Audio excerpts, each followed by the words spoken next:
Hello everybody, my name is Dr. SANDOO and I'm a senior lecturer in cardiovascular physiology at BANGOR University.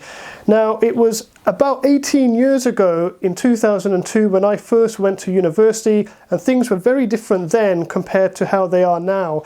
But over the years, as a student and as an academic, I've actually kind of developed an appreciation for the most important things that students should do when they go to university in their first year.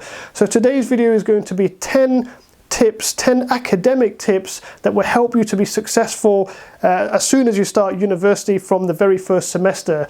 So the first point is to be organized, is to make sure that you are familiar with the timetable. So when your lectures, when your seminars, practicals, case study visits or placement visits take place. So it's important to make sure that you're familiar with the timetable. And then of course you've got to make sure that you're organized enough to know where all of the buildings and the lecture theatres are. So it's a good idea to have a recce run.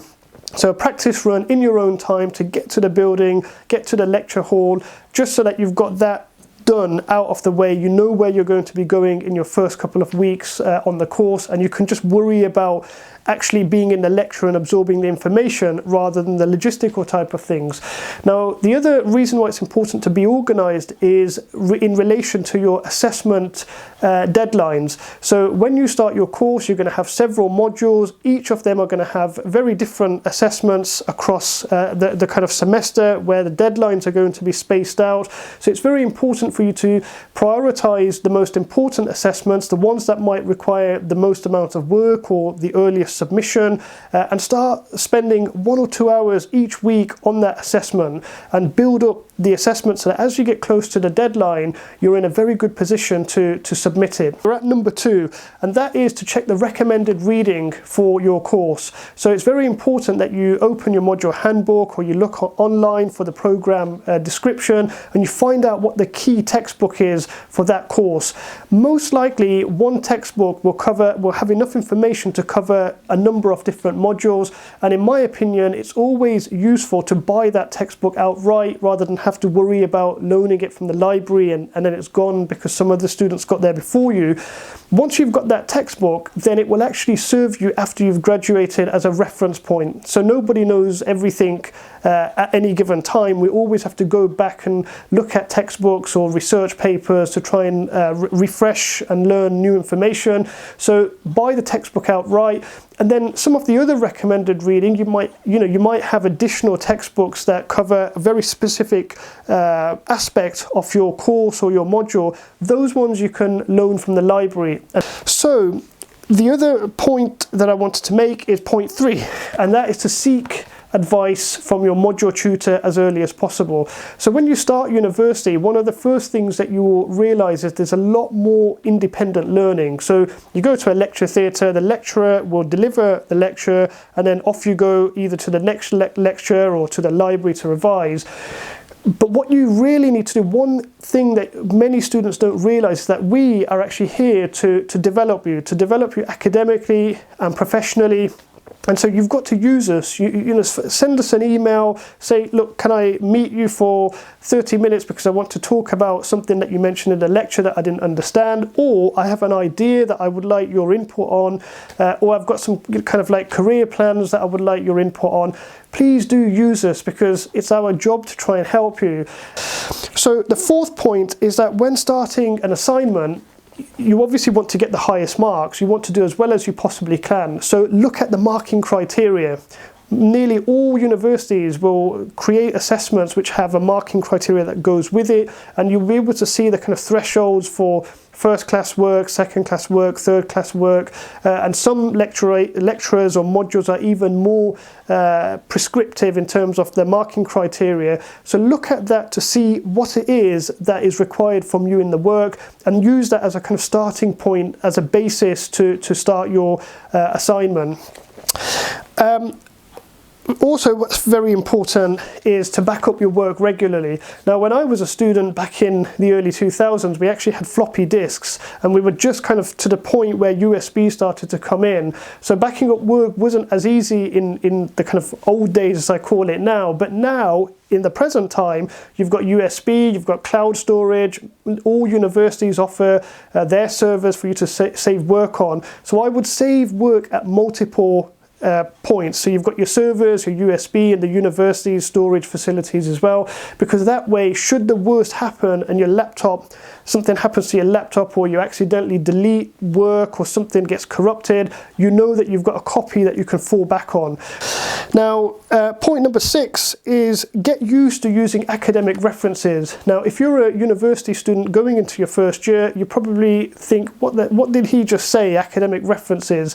Now, in higher education, when you are using other people's work to develop your knowledge and understanding, so for example, you're writing a dissertation, you make a particular point which is based on, understanding somebody else's work, then you always reference that work.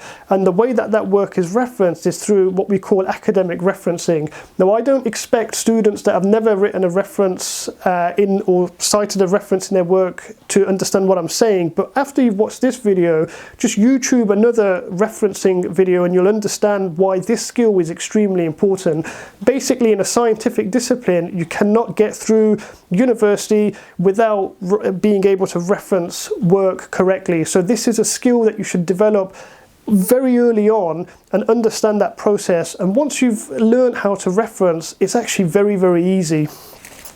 So the other point is point number 7, which is to sit closer to the front of the class. Okay.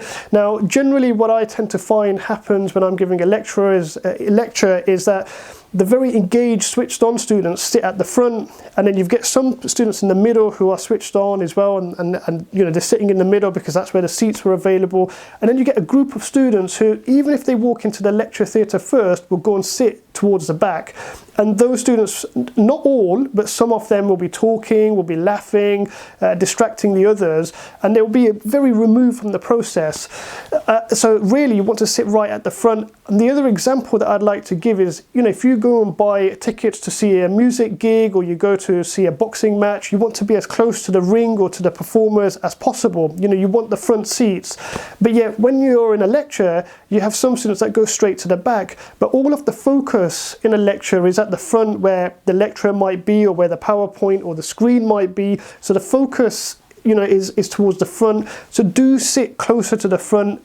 Point number 8 is to volunteer to help in research projects as early as possible. So don't think that you've got to wait until your second or third year to be involved in any kind of research.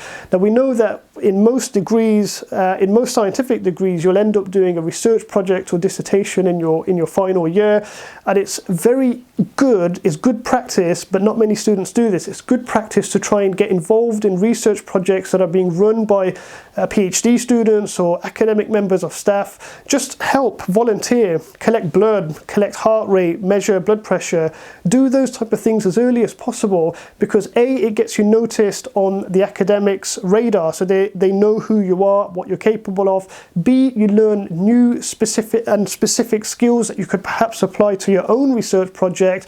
You meet other PhD students and maybe even master's students who are working on projects, so you start to develop a bit of an understanding of what it takes to do research projects. So I would suggest helping in research as early as possible.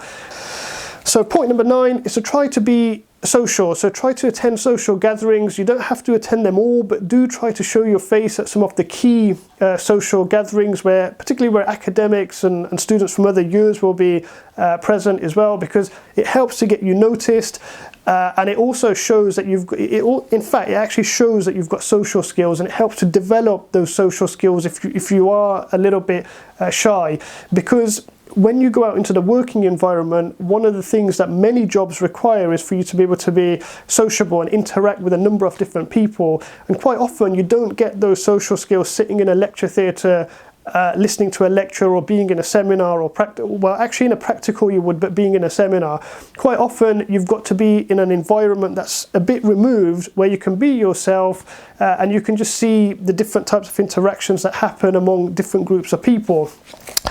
And the final academic tip that I've got is don't be afraid to do things your way, okay?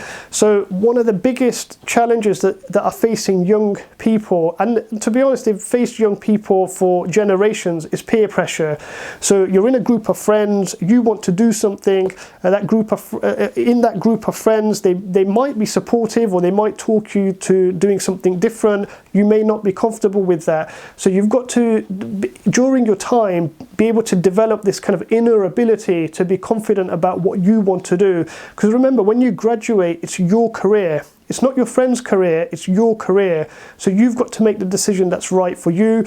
And doing opportunities and taking part in extracurricular activities that will enhance your CV, will make you attractive to employers. Those are things that you should be taking the initiative on yourself, by yourself as well. You don't necessarily need friends to do that. And again, going back to the first tip, if you're organized, you can plan all of these extracurricular type of activities that will bolster your CV. So hopefully these 10 academic tips, which are based on my experience as a student and as an academic, will help you as you transition from leaving sixth form, leaving college and going to a university setting. And I very much wish you the best in whatever degrees that you're doing. Please stay tuned for more videos related to physiology. I'll hopefully see you soon.